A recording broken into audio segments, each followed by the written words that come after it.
इसके शुरुआत में हमें बताया जाता है कि ये क्रिस्टल फेलिन के आंसुओं से बना है और ये अबिस की ताकत को खत्म कर सकता है। और ये भी कहना गलत नहीं होगा कि ये होराइजन और अबिस के बीच एक बैरियर का काम करता है।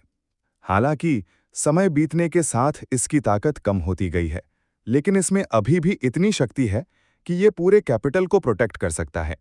ये सुनकर यूजन चिल्लाकर अपने भाई से कहता है, आखिरकार तुम भी ये कर क्या रहे हो? अगर तुम ये स्टोन मुझे दे दोगे तो कैपिटल को गार्ड कौन करेगा? आखिर में तुम्हें हुआ क्या है? भले ही मैं तुम्हारा भाई हूं, लेकिन तुम इतनी इंपॉर्टेंट चीज मुझे नहीं दे सकते। तब उसका बड़ा भाई कहता है, मेरा ये मतलब नहीं था। वैसे भी ये चीज बहुत बड़ी है। अगर मैंने तुम्हें ये दे भी दिया तो तुम इसे अपने साथ नहीं रख पाओगे, इसलिए मैं तुम्हें इसका एक छोटा सा हिस्सा दूंगा। तब यूजिन शर्मिंदा होते हुए कहता है, मैं समझ गया। इसके बाद हिंडल एक छोटे से बॉक्स को आगे करते हुए कहता है, ये एक आर्टिफैक्ट है जो फिलिन के आंसुओं को इस्तेमाल करके बनाया गया है। इसके बाद हमें वो आर्टिफैक्ट दिखाया जाता है जो बहुत छोटे स्टार जैसा होता है। इसके बाद यूजिन अपने बड़े भाई से कहता है, क्या मैं इसे लेने के लायक हूं, क्योंकि मैं अभी तक एक मेज नहीं बना हूं। तब हिंडल कहता है, इसे ऐसा समझ लो कि मैं तुम्हें ये एडवांस में दे रहा हूं, क्योंकि मुझे पूरा यकीन है कि तुम एक जादूगर जरूर बनोगे। इसके बाद यूजिन अपने बड़े भाई को थैंक यू बोलता है और आर्टिफैक्ट को ले लेता है और कहता है, मैं जरूर एक मेज बनूंगा। इसके बाद सीन शिफ्ट होता है और हमें दिखाया जाता है कि यूजिन अपनी टीचर के साथ प्रैक्टिस कर रहा होता है। तभी वो एक ग्लास में भरे पानी को एक आइस क्रिस्टल में बदल देता है। ये देखकर उसकी टीचर भी हैरान हो जाती हैं और कहती हैं, फाइनली तुम अब आइस क्रिस्टल बना सकते हो। लेकिन यूजिन निराश होते हुए कहता है, हाँ, लेकिन इसका शेप बहुत खराब है। इसके बाद उसकी टीचर कहती हैं, ये सब फेलिन के आंसुओं की वजह से हो रहा है, जो तुम्हारे मैजिक स्ट्रिंग के वाइब्रेशन को कई गुना बढ़ा देता है।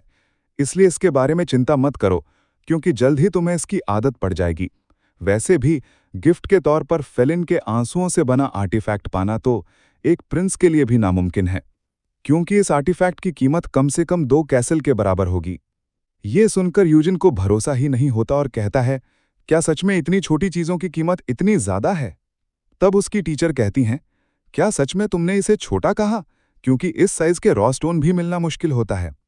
तब यूजिन कहता है, सच में मुझे नहीं पता था कि मेरी फैमिली इतनी ज्यादा अमीर है। तब उसकी टीचर कहती हैं, तुम्हें सच में नहीं पता कि इस आर्टिफैक्ट की कीमत कितनी ज्यादा है, क्योंकि इस पूरे वर्ल्ड में इससे ज्यादा महंगा जेम कोई नहीं है। इसके बाद यूजिन अपने मन में कहता है, क्या सच में इन्हें नहीं पता कि इससे कई गुना बड़ा जेम हमारे मैंशन के नीचे पड़ा हुआ है?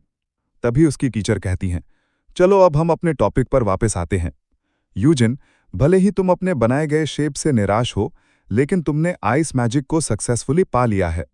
इसके बाद वो आइस मैजिक के बारे में यूजिन को बताते हुए कहती हैं, आइस मैजिक का एसेंस कोल्डनेस होता है और तुम्हें इसके बारे में शर्मिंदा होने की कोई ज़रूरत नहीं है कि तुमने मैजिक के लिए पानी का इस्तेमाल किया, क्योंकि सभी बिगिनर्स ऐसा ही करते हैं।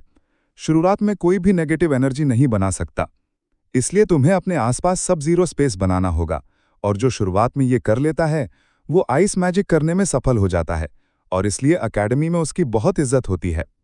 इसके बाद वो यूजिन को एक आइस से बने फूल को देते हुए कहती हैं, अब से सभी लोग तुम्हें ऑफिशियली एक मेज बुलाएंगे, इसलिए कॉन्ग्रेचुलेशंस यूजिन, आज से तुम एक ऑफिशियल मेज हो। इसके बाद सीन शिफ्ट होता है।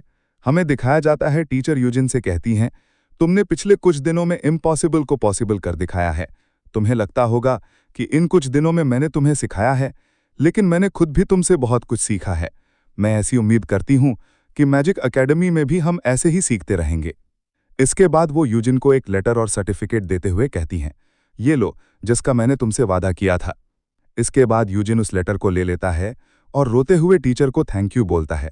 इसके बाद टीचर उसे अपने गले लगा लेती हैं और अगले पल डरावने तरीके से कहती हैं, तुम्हारी असली ट्रेनिंग अब से शुरू होगी। ये सुनकर यूजिन भी डर जाता है।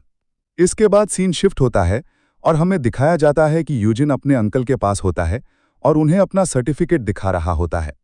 इसे देखकर उसके अंकल कहते हैं, अगर मुझे ये कोई और दिखाता तो मैं बिल्कुल नहीं मानता कि ये सच है, लेकिन मुझे पूरा यकीन है कि तुम एक मेज बन चुके हो।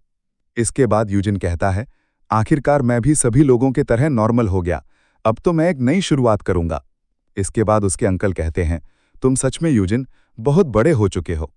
इसके बाद यूजिन अपने अंकल से कहता है क्या आप सच में कैपिटल वापस जा रहे हैं? तब उसके अंकल कहते हैं, हाँ, मैं कैपिटल वापस जा रहा हूँ, क्योंकि मेरे मरीजों की संख्या बढ़ती जा रही है, इसलिए मुझे जल्द ही वापस जाना होगा। लेकिन मैं फिर भी खुश हूँ। आखिरकार मेरे जाने से पहले तुम एक मेज बन ही गए। और क्या तुम इसलिए दुखी हो रहे हो क्योंकि तुम्हारे अंकल वापस जा रहे हैं? तब यूजिन कहता है, ऐसी बात नहीं है। इसे सुनकर एडियर बिल्कुल शॉक्ड हो जाते हैं और पूरी कॉफी उनके मुंह से बाहर आ जाती है।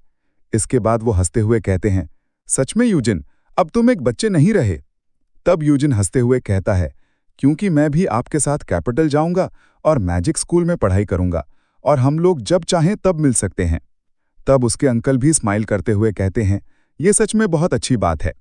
तभी अचानक से टायर दरवाजा खोलकर आता है, यंग मास्टर।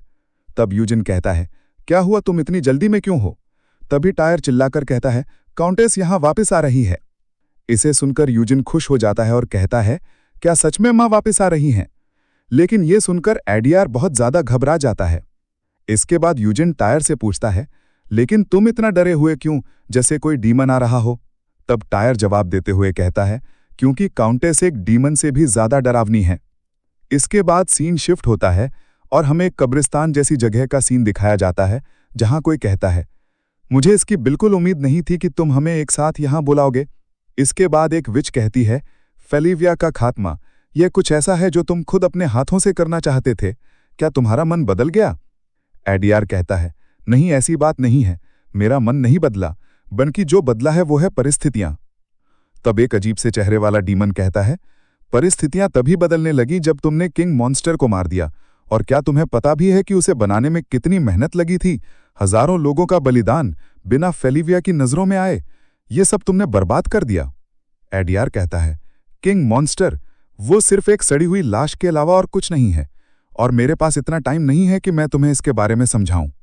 तब वो कई आंखों वाला डीमन कहता है, तुम बेवकूफ आदमी, क्या तुम्हें पता है जब तुमने उस मॉन्स्टर को मारा तो प्रॉफिट तुम्हें देख रहे थे? तब एडियार कहता है, ज्यादा तेज बोल रहे हो, और स्कैडी, जो काउंटेस का नाम है, वो वापस आ रही है। इसे सुनकर वो दोनों भी चुप हो जाते हैं।